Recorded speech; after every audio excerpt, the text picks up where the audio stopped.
Olá pessoal, tudo bem? Novamente estarei aqui com vocês para mais uma aula.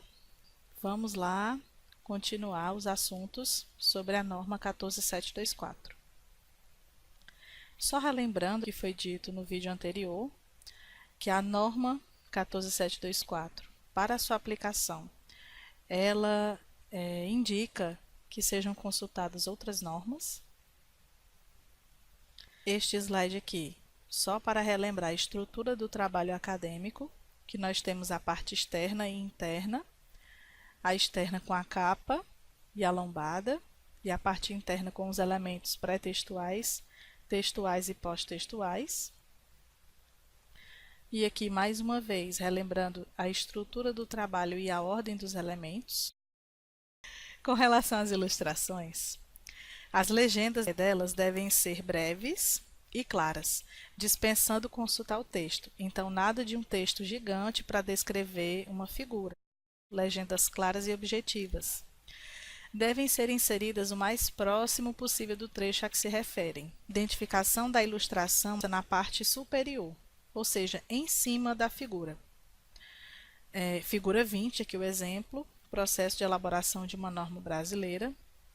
E na parte inferior, o que nós recomendamos na UFC é que apareça a fonte consultada dessa figura. E nós colocamos como elemento obrigatório no guia, mesmo que seja a produção do próprio autor. Então, nesse caso, se foi você que elaborou, você vai colocar elaborado pelo autor. Legenda e outras informações necessárias à compreensão também devem acompanhar a figura. As ilustrações elas devem ser citadas no texto e inseridas o mais próximo possível do trecho a que se referem, e isso nós colocamos tal e qual recomenda a norma. Com relação às tabelas elas são regidas pelas normas de apresentação tabular do IBGE. Muitas pessoas acham que é a ABNT, mas não, a ABNT indica, sinaliza as normas de apresentação tabular do IBGE para apresentar tabelas. As tabelas elas devem ser inseridas o mais próximo possível do trecho a que se referem, assim como as figuras, se você está falando de alguma coisa que vai remeter àquela tabela. Então, a tabela 1, logo em seguida, essa tabela deve vir mais próximo do trecho a que ela está sendo referida. E a tabela, conforme a norma do IBGE, é uma forma não discursiva de apresentar informações das quais o dado numérico se destaca como informação central. E aqui tem um exemplo de tabela. Vocês podem ver que elas não são fechadas nas laterais. Essa é uma recomendação. Muitas pessoas fecham todas as laterais e chamam de tabela. Nesse caso, ela vai deixar de ser tabela, ela vai ser quadro, se você fechar todas as laterais. E as tabelas, elas possuem numeração independente e consecutiva. A identificação deve aparecer na parte superior, composta pela palavra tabela, podendo ser subordinada ou não a capítulos ou seções de um documento. Um exemplo aqui, a tabela 2, ela identifica a segunda tabela de um documento. E o outro exemplo, tabela 16.3, ela identifica a terceira tabela do 16º capítulo de um documento. Isso é possível, Juliana? Sim. Conforme a norma de apresentação tabular do IBGE, sim. A moldura de uma tabela ela não deve ter traços verticais que delimitem a esquerda e a direita, ou seja, não pode fechar, como eu acabei de falar agora há pouco. Toda tabela deve ter fonte inscrita a partir da primeira linha do seu rodapé para identificar o responsável pelos dados numéricos. Caso a tabela precise ser continuada na folha seguinte, não será delimitada por traço horizontal na parte inferior, sendo o título e o cabeçalho repetidos na folha ou página seguinte, constando as palavras continua na primeira folha ou página, continuação em tabelas com mais de 3 folhas e conclusão na última folha ou na última página. Utilizam-se traços horizontais e verticais para separar os títulos das colunas no cabeçalho e para fechá-las na parte inferior. Evitam-se traços verticais para separar as colunas e traços. horizontais para separar as linhas no corpo da tabela. Sugere-se centralizar a tabela e ajustar o título à largura da mesma. E aqui alguns exemplos que nós não mostramos na aula passada. Aqui exemplo de lista de ilustrações, elaborada de acordo com a ordem exibida no texto. Cada item é designado pelo seu nome, com o número, travessão, título, respectivo número da página ou folha. E quando necessário, você vai recomendar uma lista individual para cada tipo de ilustração. Então, nesse caso aqui é uma lista de figuras. Lista de tabelas, elaborada de acordo com a ordem apresentada no texto. E aqui tem o exemplo, conforme vocês podem ver. Lista de abreviaturas e siglas. Vendo a necessidade, você pode fazer uma lista de abreviaturas e siglas. E elas são a relação alfabética das abreviaturas e siglas utilizadas no trabalho, seguidas das palavras ou expressões correspondentes, grafadas por extenso. Lista de símbolos, elaborada de acordo com a ordem que os símbolos aparecem no texto, seguidos de seu significado. E sobre os indicativos de seção, para relembrar, eles são em algarismo arábico, são alinhados à esquerda, precedem os títulos das seções. Os títulos das seções primárias, eles devem começar em página ímpar, no anverso da folha, ou seja, na frente da folha. Os títulos das subseções também devem ser separados do texto, que os precede por um espaço entre as linhas de 1,5, que os precede ou os sucede. E os títulos que ocupem mais de uma linha, como eu já tinha comentado, você vai fazer a continuação embaixo da primeira letra da primeira palavra, não é embaixo do número. E aqui, para relembrar, a numeração progressiva das seções, que vai desde a seção primária até a seção quinária. Os espaçamentos entre uma seção e outra, com esse exemplo aqui, e alguns estilos. Com relação ao sumário, a norma 14724 direciona para a norma 6027, que é a norma de sumário. Conforme essa norma, o sumário é a enumeração das divisões, seções e outras partes de um documento, na mesma ordem e grafia em que a matéria nele se sucede. Aqui um exemplo de sumário com os destaques. Então, primeiro, a minha seção primária, ela está escrita toda em caixa alta e em negrito. A segunda seção, seção secundária, tem o negrito, porém está escrito de forma maiúsculas e minúsculas. A minha seção terciária, ela tem itálico, negrito e escrito com maiúsculas e minúsculas. Seção quaternária, tem apenas o destaque do itálico e letras maiúsculas e minúsculas. E a minha seção quinária, eu tenho o título escrito normal, maiúscula e minúscula, sem destaque nenhum. Porém, a norma não deixa claro quais os níveis de destaque tipográfico que você pode utilizar, mas ela te dá uma indicação. Você vai utilizando os destaques tipográficos gradativamente. Os títulos eles devem ser alinhados pela margem do indicativo de seção mais extenso. Os elementos pré-textuais eles não podem constar no sumário.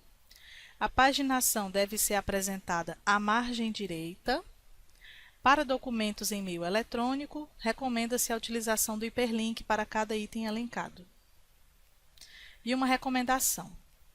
Conforme vocês podem ver no exemplo, se o título for muito grande, ultrapassar uma linha, ele não vai continuar abaixo do número. Ele tem que continuar abaixo da primeira letra do título. E essas seções que não são numeradas, como referência, apêndice, anexo, reparem que ela ficou logo abaixo dos títulos e não abaixo dos números. Então, assim como está nesse exemplo, é que tem que ser o sumário. E por que eu relembrei a seção de numeração progressiva antes de falar do sumário? Tem um link para um tutorial feito pelo Edvander, tutorial Bookmarks, que está disponível no site da biblioteca, mas eu deixei o link aqui para que vocês acessem, que é exatamente ensinando como configurar as seções dos documentos e no final você gerar um sumário automático. Ou seja, nada de você fazer um sumário manual e ficar consertando a numeração das páginas de forma manual. E isso é da idade da pedra, além de ser um sofrimento. Com relação aos resumos, o que nós temos para falar aqui é de forma bem breve. A norma 14724, ela também direciona para outra norma, que é a 6028. A norma define que ele deve ter uma apresentação concisa dos pontos relevantes do trabalho, deve ser digitado em parágrafo único, e aqui eu já vi diversas confusões, porque há pessoas que dizem, não, mas é digitado em um bloco único, sem recuo, na primeira linha.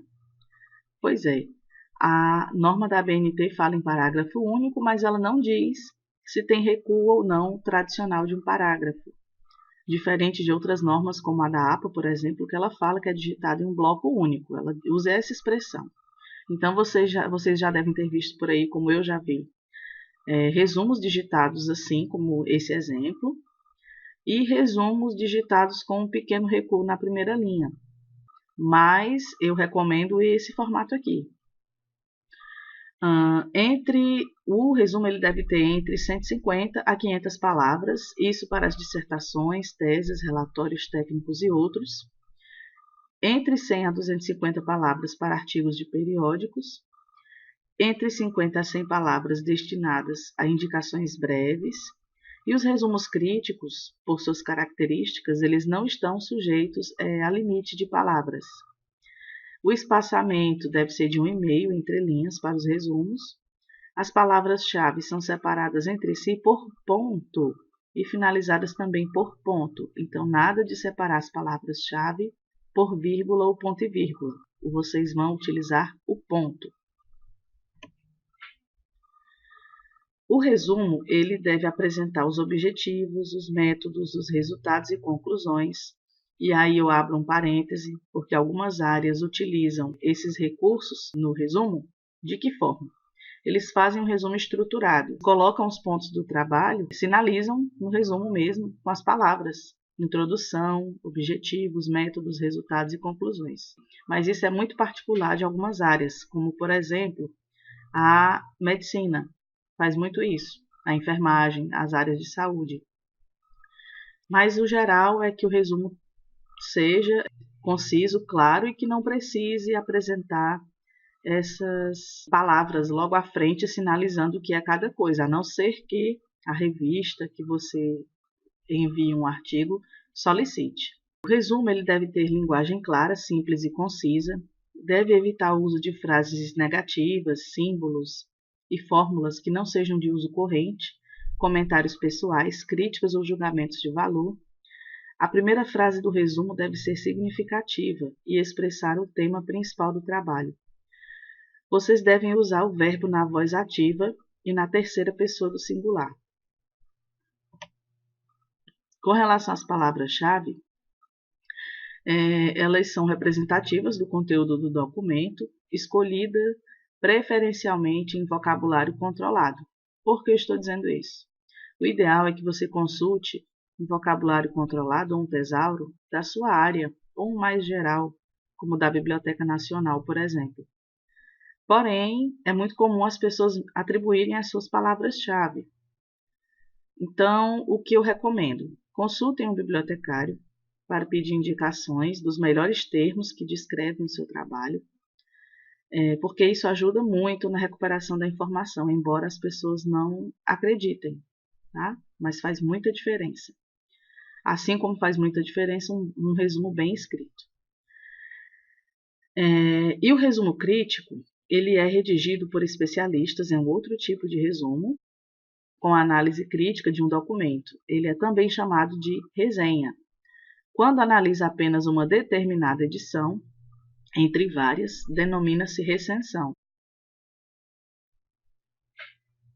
Já o resumo indicativo, ele indica apenas os pontos principais do documento, não apresentando dados qualitativos, quantitativos. Então, de modo geral, não dispensa a consulta ao original. Já o resumo informativo, ele informa ao leitor finalidades, metodologia, resultados e conclusões do documento, de tal forma que este possa, inclusive, dispensar a consulta ao original. O resumo em língua estrangeira, que é a versão do resumo para outro idioma, então ele pode ser em inglês, em espanhol, francês, alemão, italiano, vai da sua preferência. Eu já vi pessoas que fazem todos, inglês, espanhol, francês, alemão, italiano, e alguns que fazem apenas 2 ou 3. As palavras-chave também devem ser traduzidas. As referências utilizadas, eu espero que tenha ficado claro.